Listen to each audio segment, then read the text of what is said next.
Hello बच्चों, क्या हाल चाल। और आज फिर से इस BA concept king YouTube channel पर आपका भाई मोस्ट वेलकम करता है आप लोगों का। तो आज फिर से आपका भाई लेकर के आया है क्लास 12 का मोस्ट वीवीआई चैप्टर, जिसका नाम है मानव जनन, जो कि बायोलॉजी से रिलेटेड है। और आज बायोलॉजी चैप्टर 3 जो कि मानव जनन है, इसका माइंड मैप, यानी कि आप लोगों को इस पाठ का जो भी टॉपिक है उससे रिलेटेड इंपॉर्टेंट बात इस टॉपिक से बताया जाएगा।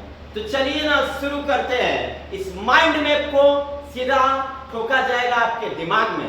तो आइए शुरू करते हैं इस माइंड मैप को। लेकिन इस माइंड मैप को शुरू करने से पहले आप लोग इस सेशन को ज्यादा से ज्यादा मात्रा में शेयर जरूर करेंगे, क्योंकि ये माइंड मैप अपने आप में काफी बेमिसाल होगा, क्योंकि इससे लड़ता है सीधे एग्जाम में क्वेश्चन।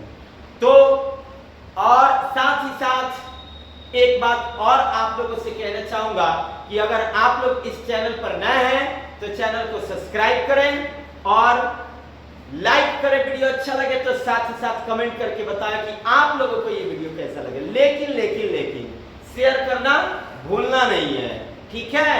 और कमेंट और लाइक ये तो कभी नहीं, क्योंकि आप खुश तो हम भी खुश। हमें खुश करने के लिए क्या चाहिए? आप लोगों का लाइक और कमेंट। तो चलिए शुरू करते हैं इस चैप्टर को, जो कि चैप्टर 3 है और इसका नाम है मानव जनन।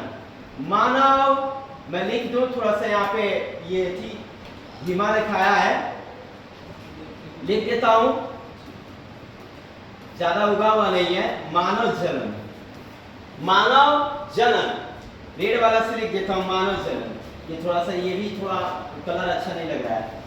यस, मानव जनन, ह्यूमन रिप्रोडक्शन। तो आइए ना इस माइंड मैप को शुरू करते हैं मानव जनन को। तो मानव में ना 2 भाग होता है। मानव में 2 ही भाग हैं, एक मेल भाग और एक फीमेल। तो आज आपका भाई बताएगा मेल और फीमेल का जो भाग है, इसमें इसके जन्म अंग के बारे में प्यार से बताया जाएगा, मस्त तरीके से बताया जाएगा। तो चलिए शुरू करते हैं इस मानव जनन टॉपिक को। तो जैसा कि आप देख रहे हैं, हमारा पहला तीर चिन्ह जाता है नर जनन तंत्र की ओर। तो चलिए हम नर जनन तंत्र को स्टार्ट करते हैं। हम स्टार्ट करेंगे नर जनन तंत्र को, ये हमारा टॉपिक है। ध्यान देना है सभी बच्चों को, नर जनन तंत्र की ओर ध्यान देना है। तो जैसा कि आप लोग देख रहे हैं, नर जनन तंत्र से संबंधित विभिन्न ग्रंथियां, जो कि डायरेक्ट पूछा जाता है आपके एग्जाम में, या फिर ऑब्जेक्टिव में भी कई बार देखा गया है कि नर जनन तंत्र से संबंधित निम्नलिखित में कौन सी ग्रंथियां है। या फिर कई बार 2 नंबर के क्वेश्चन में एग्जाम पेपर में क्वेश्चन आ ही जाता है कि नर जनन से संबंधित विभिन्न ग्रंथियों का नाम लिखे, ठीक है। तो इस टॉपिक को समझना बहुत ज्यादा जरूरी होगा। तो नर जनन तंत्र से संबंधित ग्रंथियां, जनन ग्रंथि, पहला जनन ग्रंथि, दूसरा अधिवृषण, तीसरा शुक्रवाहिका, चौथा मूत्रमार्ग, पांचवा सीसन, छठवा वृषण। तो यहाँ पे कई भाग में आप देख सकते हैं, 1 भाग, 2 भाग, 3 भाग, 4 भाग, 5 भाग, 6 भाग। ये 6 भाग नर जनन तंत्र, नर जनन अंग से संबंधित विभिन्न ग्रंथियां हैं, जो कि अपने आप में इंपॉर्टेंट है। पहला मैं फिर से आप लोग को बता दूं, जनन ग्रंथि, दूसरा अधिवृषण, तीसरा शुक्रवाहिका, चौथा मूत्रमार्ग, पांचवा, अच्छा चौथा मूत्रमार्ग, पांचवा सीसन और 6वां बच्चा लोग वृषण। तो ये 6 भाग है जो नर जनन अंग से रिलेटेड है। कौन कौन? जनन ग्रंथि, अधिवृषण और शुक्रवाहिका, मूत्रमार्ग, शीशन, वृषण। ठीक है बच्चों। अब देख रहे हैं जनन ग्रंथि में कौन कौन से भाग आते हैं। ठीक है, आपको नोट करते चलना है। अगर आपको पीडीएफ चाहिए तो मेरा नंबर पता है ना आप लोगों को, 7050114201। इस नंबर पर मैसेज करना है, ये माइंड मैप आपके पास तुरंत चला जाएगा। ठीक है, 7050114201। तो आइए ना शुरू करते हैं। नर जनन तंत्र से संबंधित विभिन्न अंग क्या क्या बताया गया? जनन ग्रंथि बताया गया, अधिवृषण बताया गया, शुक्रवाहिका बताया गया और मूत्रमार्ग बताया गया, सीसन और वृषण। ठीक है बच्चों, तो जनन ग्रंथि से संबंधित भी विभिन्न भाग होते हैं बच्चों। जनन ग्रंथि से संबंधित विभिन्न भाग होते हैं, जिसमें पहला भाग है शुक्राशय, दूसरा भाग है प्रोस्टेट और तीसरा भाग है तंत्र मूत्र है पथ ग्रंथि। जनन ग्रंथि से भी संबंधित कितने भाग हैं? 3। जनन ग्रंथि से संबंधित भी कितने भाग हैं? 3। कौन कौन? शुक्राशय, प्रोस्टेट ग्रंथि, कंदमूत्र, पथ ग्रंथि। तो ये कौन से नर जनन तंत्र के प्रमुख जनन अंगों का भाग था। अब देखिए वृषण के प्रमुख अंग, वृषण जो है प्राथमिक नर जनन अंग है। नर जनन अंग में प्राथमिक जनन अंग कौन है? वृषण यानी टेस्टिस, है ना। वृषण को इंग्लिश में क्या कहते हैं? टेस्टिस। और ये टेस्टिस जो है प्राथमिक नर जनन अंग है। किसको प्राथमिक नर जनन अंग कहा जाता है? तो वृषण को। एग्जाम पेपर में क्वेश्चन कई बार देखा गया कि वृषण को क्या कहा जाता है? तो प्राथमिक नर जनन अंग। वृषण को क्या कहा जाता है बताओ तो बच्चों, वृषण को क्या कहा जाता है बताओ? प्राथमिक नर जनन अंग। आगे तो अब आप समझोगे इसके कार्य, प्राथमिक नर जनन अंग के कार्य। चलिए हम शुरू करते हैं प्राथमिक नर जनन अंग के कार्य। बच्चों ध्यान देना है, प्राथमिक नर जनन अंग यानी कि वृषण के कार्य। मेरे प्यारे बच्चों ध्यान देना है, प्राथमिक नर जनन अंग का कार्य। पहला कार्य नंबर 1, ये शुक्राणु जनन करता है, मतलब शुक्राणुओं का निर्माण करता है। दूसरा टेस्टोस्टेरोन हार्मोन का स्राव करता है। भैया ये जो प्राथमिक नर जनन अंग वृषण है वो शुक्राणु निर्माण करता है। ठीक है बच्चों, वृषण जो है वो शुक्राणु निर्माण करता है और टेस्टोस्टेरोन जो हार्मोन है इसका स्राव करता है। ठीक है, वृषण के कार्य पूछे तो क्या लिखोगे बच्चों? वृषण के कार्य में लिखना है कि जो वृषण होता है वो वृषण मेरे प्यारे बच्चों वो क्या करता है? शुक्राणुओं का जनन करता है। दूसरा टेस्टोस्टेरोन हार्मोन जो है, टेस्टोस्टेरोन हार्मोन उसका स्रावण करता है।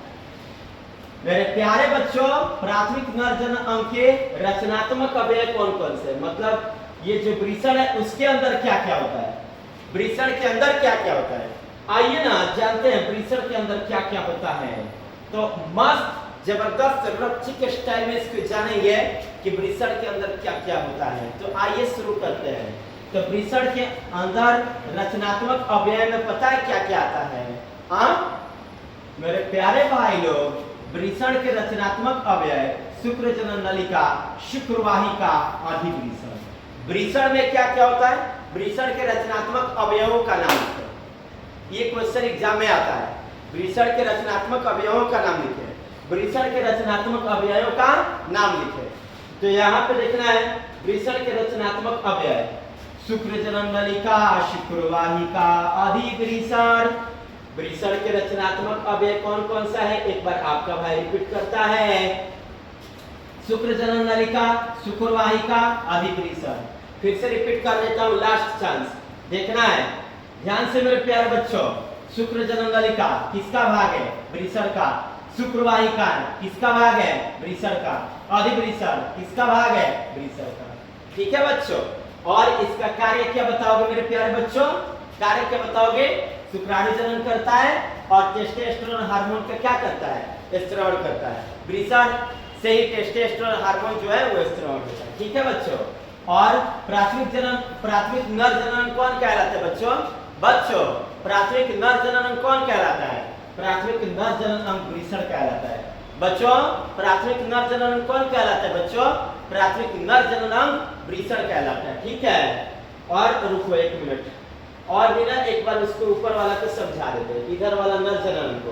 प्यारे बच्चों मस्त जबरदस्त पढ़ लो, अभी पढ़ लोगे तो एग्जाम में तहलका मचा दोगे मेरे प्यारे बच्चों। अब देखो नर जनन तंत्र के प्रमुख जनन अंगों के नाम लिखे, उससे संबंधित ग्रंथियों के नाम लिखे।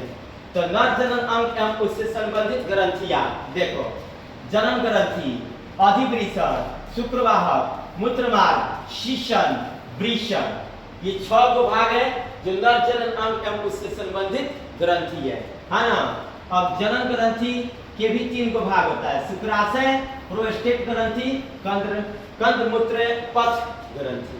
ठीक है, तो इस सारे टॉपिक को वीडियो को रिव्यू करके पीछे बैक कर करके देख लेना है और कॉपी में नोट भी कर लेना है। ठीक है, ताकि एग्जाम में बेस्ट कर सको।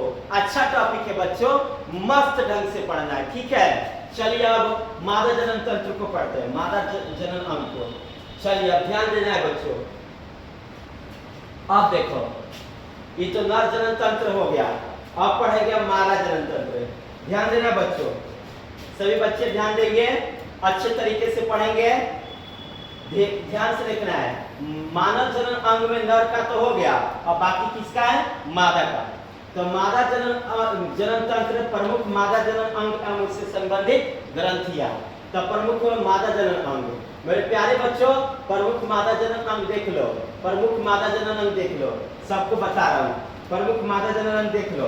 प्रमुख मादा जनन, पहला गर्भाशय ग्रीवा, दूसरा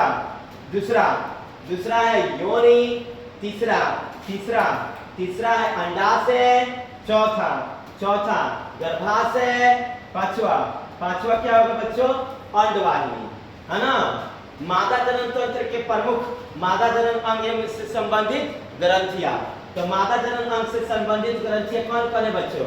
गर्भाशय ग्रीवा, योनि, अंडाशय, गर्भाशय, अंडवाहिनी। फिर से एक बार बोल दो, कौन बच्चों? गर्भाशय ग्रीवा 1 नंबर, 2 नंबर योनि, 3 नंबर अंडाशय, 4 नंबर गर्भाशय, 5 नंबर अंडवाहिनी।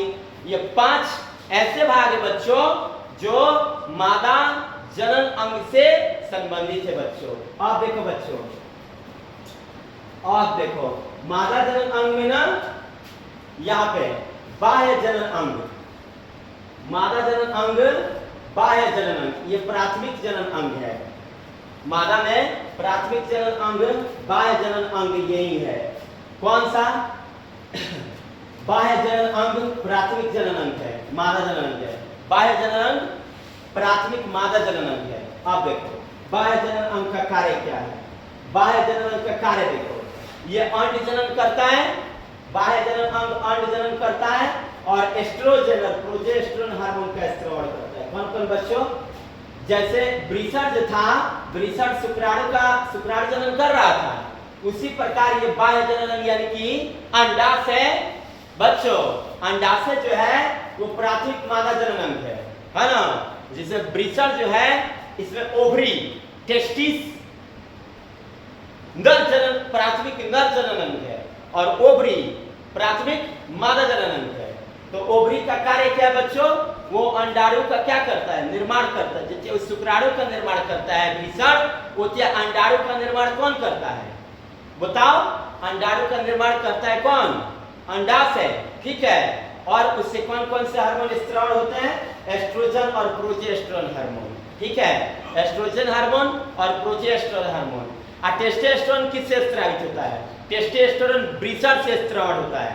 ठीक है, और एस्ट्रोजन और प्रोजेस्टेरोन किससे होता है? तो अंडाशय से। आगे चलो, प्राथमिक मादा जनन अंग कौन है? अंडाशय यानी कि बाह्य जनन अंग। अब एक अवयव देखो कौन सा है?